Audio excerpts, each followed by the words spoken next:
यदुच्यते पार्वती पापवृत्तये न रूपमित्यव्यभिचारितध्वजः तथा हि ते शीलमुदारदर्शने तपस्विनामप्युपदेशतां गतम्। अन्वयः पार्वती रूपं पापवृत्तये न इति यद्वचः उच्यते तद्वचः अव्यभिचारि तथा हि उदारदर्शने ते शीलं तपस्विनामपि उपदेशतां गतम्।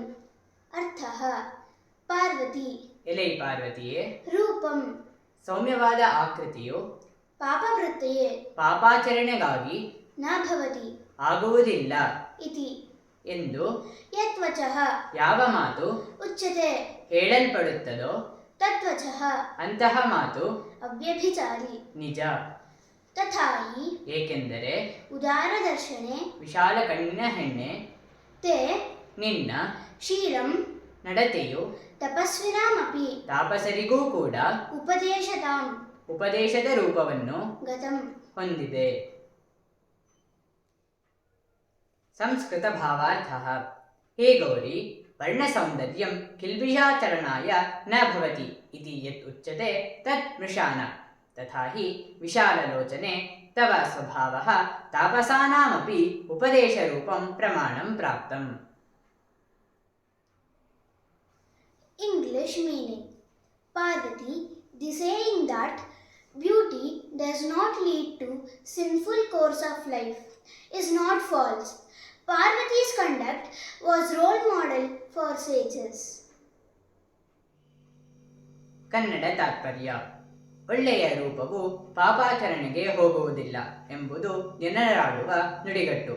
ಅದು ಅಪವಾದವಿಲ್ಲದ ಸತ್ಯ. ಏಕೆಂದರೆ ಪಾರ್ವತಿಯ ಶೀಲವು ಋಷಿಗಳಿಗೂ ಕೂಡ ಮಾದರಿಯಾಗಿತ್ತು.